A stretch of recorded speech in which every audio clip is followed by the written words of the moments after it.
Assalamualaikum warahmatullahi wabarakatuh. Salam sejahtera bagi kita semua. Apa kabar? Saya harap kalian semua dalam keadaan baik-baik saja dan kita semua diberkahi oleh Tuhan Yang Maha Kuasa. Bagaimana aktivitas sehari-hari kalian? Saya berharap kalian semua dapat menjalani aktivitas sehari-hari kalian dengan semangat dan pantang menyerah. Apalagi saat pandemi seperti sekarang ini. Jangan lupa untuk selalu jaga kesehatan dan buat diri kalian senyaman dan sehappy mungkin. Seperti yang kalian lihat pada judul video hari ini, kita akan membahas mengenai persebaran flora dan fauna di dunia dan di Indonesia. Sebelum kita melangkah ke materinya, rasanya nggak afdol ya kalau kita belum kenalan terlebih dahulu. Oke, kita kenalan terlebih dahulu. Perkenalkan, nama saya Alfi Makfiroh. Saya merupakan salah satu mahasiswa pendidikan geografi semester 7 di FKIP Universitas 11 Maret. Kita lanjut ke pembahasan materinya. Apa aja sih yang akan kita pelajari pada bab sebaran flora dan fauna di dunia dan di Indonesia? Berikut adalah peta konsepnya. Untuk materi-materi ini akan dibahas dalam 3 pertemuan atau mungkin dalam bentuk 3 video pembelajaran. Untuk pertemuan kali ini, saya akan membahas mengenai karakteristik bioma di dunia dan juga faktor-faktor apa saja sih yang mempengaruhi sebaran flora dan fauna di dunia dan di Indonesia. Sebelum membahas mengenai karakteristik bioma di dunia, mari kita lihat gambar berikut ini, yaitu gambar mengenai dinamika perubahan. Seperti yang kita ketahui, dalam geografi kita mempelajari berbagai objek material, seperti contohnya kita mempelajari mengenai litosfer atau lapisan bumi, atmosfer atau lapisan udara, hidrosfer atau lapisan air, pedosfer lapisan tanah, dan biosfer atau lapisan tempat hidup. Untuk bab mengenai persebaran flora dan fauna di dunia dan di Indonesia ini berkaitan dengan objek material geografi berupa biosfer. Apa sebenarnya pengertian biosfer? Biosfer terdiri dari 2 kata, yaitu bios yang berarti hidup dan sfer yang berarti lapisan. Secara etimologis, pengertian biosfer adalah lapisan yang ditempati oleh makhluk hidup atau seluruh ruang yang dihuni oleh makhluk hidup. Biosfer ini tidak lepas dari interaksi antara hewan, manusia, tumbuhan, dan lingkungan sekitarnya. Dalam dinamika biosfer ini ada berbagai tingkatan. Tingkatan tertinggi dalam dinamika perubahan biosfer ini adalah bioma, di mana bioma merupakan jaringan interaksi yang kompleks antara tanaman, hewan, dan lingkungannya, sehingga secara tidak langsung hewan tertentu bergantung pada tumbuhan tertentu untuk makanannya. Sedangkan dinamika perubahan terendah dimulai dari individu, atau yang artinya organisme tunggal. Contoh gampangnya adalah seekor ayam atau seekor burung, seekor macan. Itu disebut dengan individu karena hanya satu organisme atau satu individu. Kemudian apabila sejumlah ayam misalnya berkumpul menjadi satu dan memiliki jenis yang sama, kita menyebutnya sebagai populasi. Ketika berbagai jenis hewan ada dan masing-masing memiliki populasi, maka kita sebut sebagai komunitas.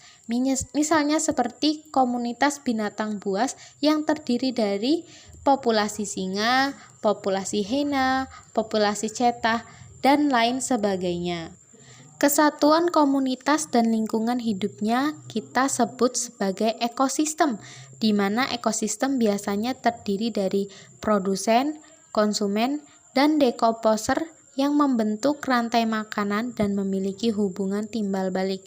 Misalnya, ekosistem hutan rimba, di mana dalam ekosistem hutan rimba itu terdapat produsen atau misalkan tumbuhan, kemudian ada konsumen, hewan-hewan pemakan tumbuhan, dan ada dekomposer, yaitu hewan-hewan yang menguraikan. Tingkatan terakhir yaitu bioma. Bioma ini biasanya ditentukan oleh iklim yang sama, misalnya bioma gurun, di mana di dalamnya terdapat tumbuhan, hewan, dan berbagai hal yang memiliki ciri khas padang pasir. Misalnya seperti ada tumbuhan kaktus, kemudian ada unta sebagai hewannya, dan kemudian lingkungannya yang dimana iklimnya memiliki iklim yang ekstrem. Selanjutnya kita akan membahas mengenai karakteristik bioma di dunia. Seperti yang sudah saya sebutkan di atas mengenai pengertian bioma, di mana pengertian bioma merupakan jaringan interaksi yang kompleks antara tanaman, hewan, dan lingkungannya, sehingga secara tidak langsung hewan-hewan tertentu memiliki ketergantungan terhadap tumbuhan tertentu untuk makanannya. Pada dasarnya, bioma terdiri dari produsen, konsumen, dan pengurai. Bioma juga biasa disebut sebagai ekosistem besar dan terdiri atas beberapa macam atau jenis yang meliputi flora dan fauna dengan karakteristik tertentu pada suatu wilayah. Perbedaan letak geografis dan astronomis merupakan salah satu faktor terbentuknya bioma di dunia, di mana letak geografis dan astronomis ini juga dipengaruhi oleh faktor iklim sebagai faktor dominannya. Selain itu, karakteristik bioma di dunia biasanya dicirikan dengan wilayah yang luas, di mana setiap bioma pasti memiliki cakupan wilayah yang tidak sempit atau wilayahnya luas. Karakteristik bioma juga biasanya memiliki suatu vegetasi yang mendominasi di wilayah tersebut.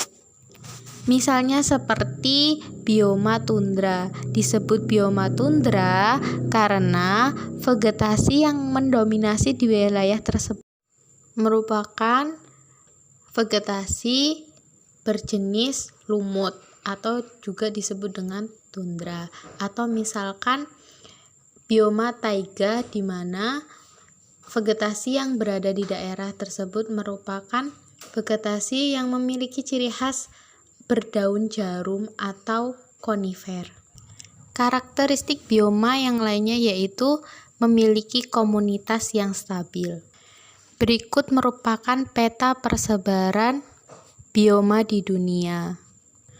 Dapat kita lihat dalam peta bahwa perbedaan geografis dan astronomis memiliki pengaruh yang besar terhadap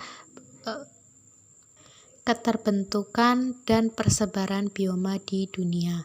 Misalkan pada peta dapat kita lihat mengenai bioma hutan hujan tropis atau hutan tropis.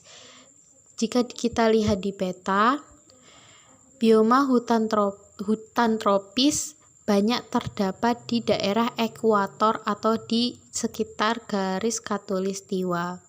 Hal ini juga berkaitan dengan iklim, di mana di daerah dengan bioma hutan tropis biasanya memiliki ciri khas pohon-pohon yang berdaun lebat, kemudian daerahnya mendapatkan sinar matahari sepanjang tahun, memiliki curah hujan yang tinggi, dan tanahnya subur. Meskipun jumlah hutan hujan tropis sedikit, yaitu hanya sekitar 2% dari seluruh permukaan bumi, tetapi 50% hewan dan tumbuhan yang ada di bumi ada di sini atau ada di hutan tropis. Indonesia sendiri merupakan salah satu wilayah yang memiliki bioma hutan tropis. Untuk mengetahui cangkupan wilayah masing-masing bioma, kalian dapat mencari informasi lebih lanjut melalui internet atau mencari peta persebaran bioma dunia lainnya ya.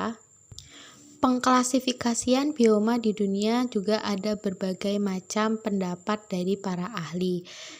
Berikut ini adalah gambar-gambar dari bioma-bioma yang ada di dunia.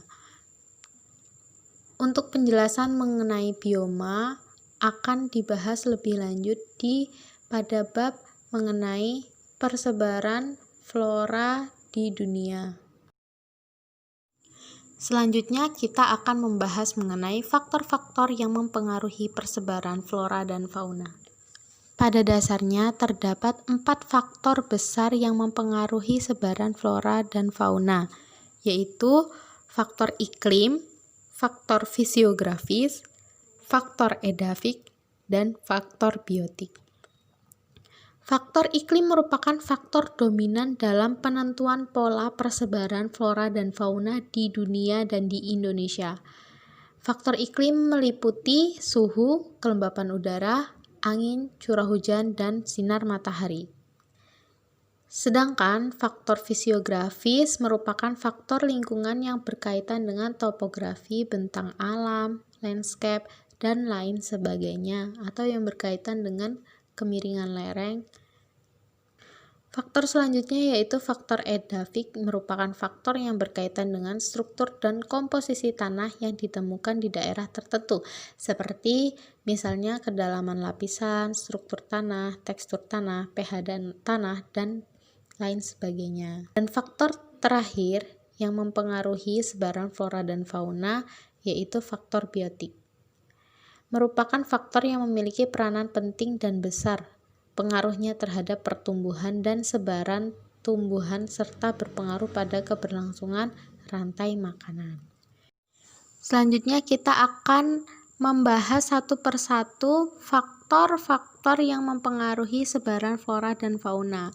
Kita mulai dari faktor iklim, di mana faktor iklim ini meliputi suhu atau temperatur, kelembapan udara, angin, curah hujan, dan sinar matahari. Faktor suhu misalnya dapat kita lihat pada fenomena perbedaan vegetasi yang berada di daerah dengan suhu rendah dengan suhu tinggi.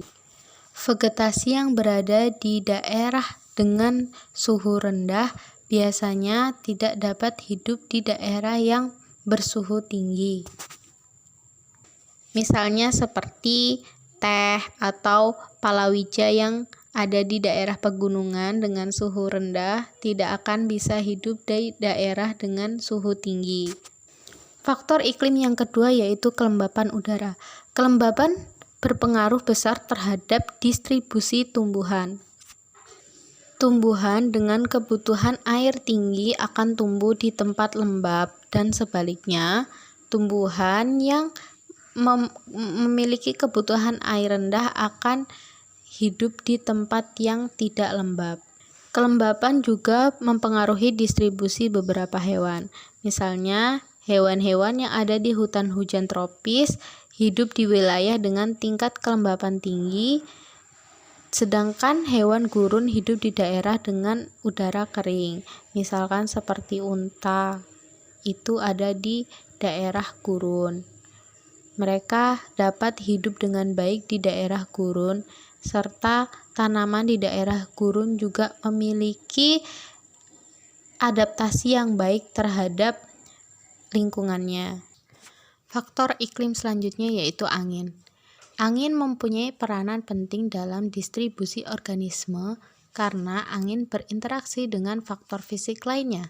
Contohnya, angin dapat membantu penyerbukan dan penyebaran benih, mempengaruhi proses transpirasi, migrasi fauna, bahkan erosi atau longsor jika angin berinteraksi dengan air. Faktor iklim selanjutnya yaitu curah hujan. Intensitas curah hujan di suatu tempat menentukan keberlangsungan hidup flora dan fauna di dalamnya. Curah hujan yang turun menentukan kapasitas air yang dibutuhkan tumbuhan untuk terus tumbuh. Misalnya seperti wilayah yang memiliki curah hujan tinggi biasanya memiliki vegetasi tertentu dengan karakteristik yang sesuai untuk wilayah dengan curah hujan tinggi. Misalnya seperti hutan hujan tropis. Jika curah hujannya rendah, biasanya memiliki tumbuhan juga dengan karakteristik yang berbeda, seperti sabana, stepa, dan lain sebagainya. Faktor iklim selanjutnya yaitu sinar matahari. Sinar matahari merupakan sumber utama energi bagi makhluk hidup. Tumbuhan hijau bergantung pada cahaya untuk berfotosintesis. Sebagian hewan bergantung pada tumbuhan hijau untuk memperoleh makanan. Banyak sedikitnya sinar matahari mempengaruhi suhu di suatu tempat. Daerah yang mendapatkan sinar matahari sepanjang tahun biasanya juga berpengaruh pada suhu udara di wilayah tersebut. Wilayah yang memiliki dan mendapatkan sinar matahari lebih sedikit biasanya juga memiliki tumbuhan dengan karakteristik yang berbeda dengan tumbuhan yang berada di wilayah yang disinari oleh matahari sepanjang tahun.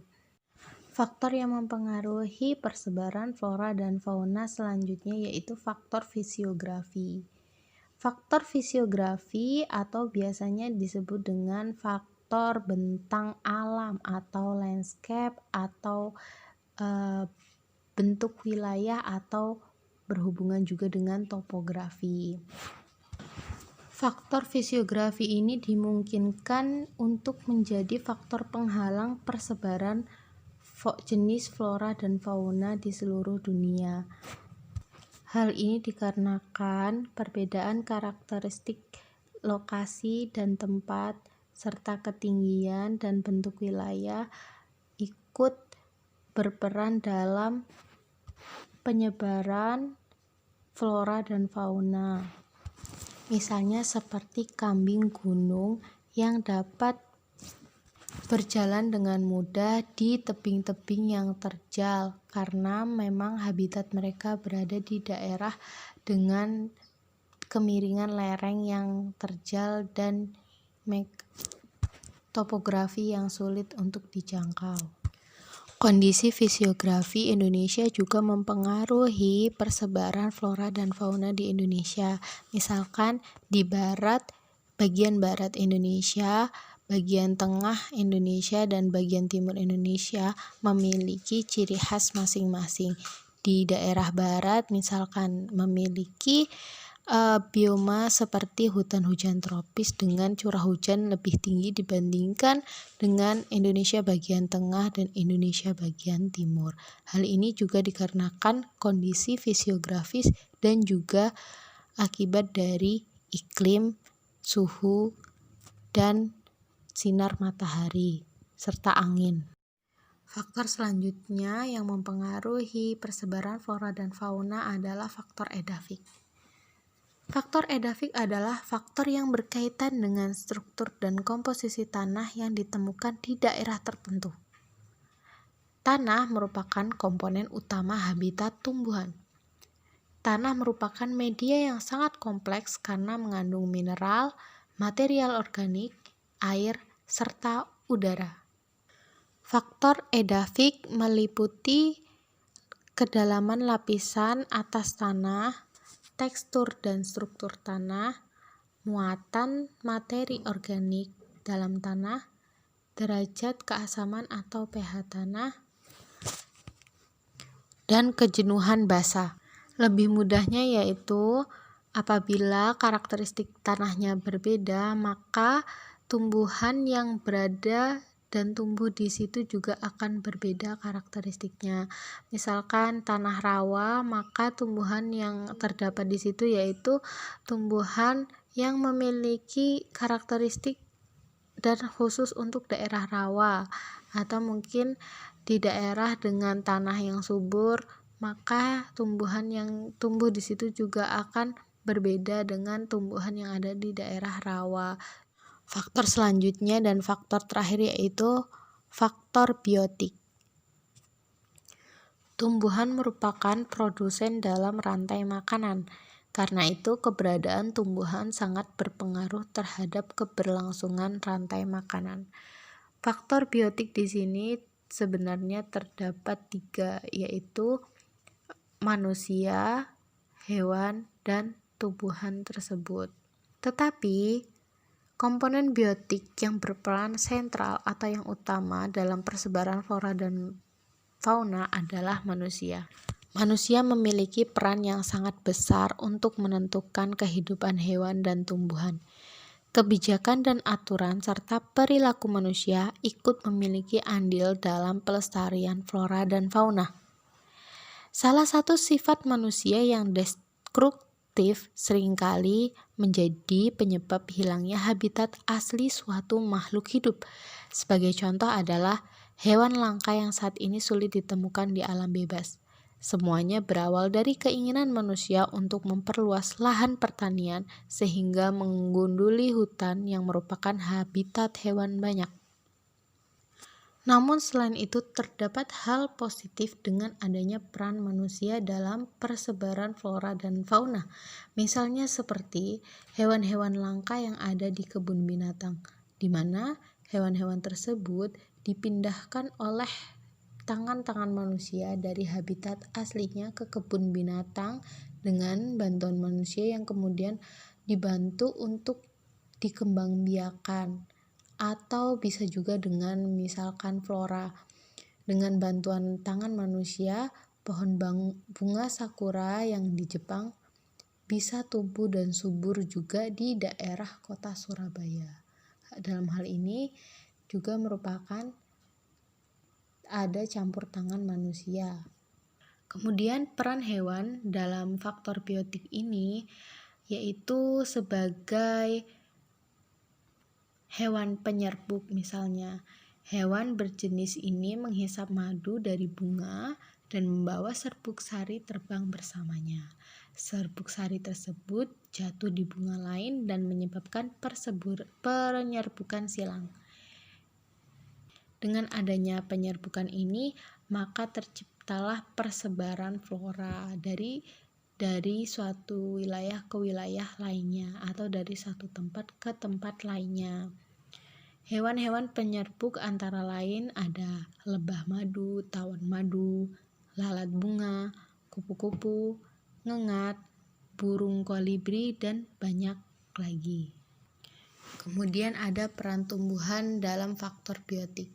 Peran tumbuhan berkaitan erat dengan penyuburan tanah. Tanah yang subur dan gembur akan membuat tumbuhan bertumbuh lebat dan mempengaruhi kehidupan hewan di sekitarnya.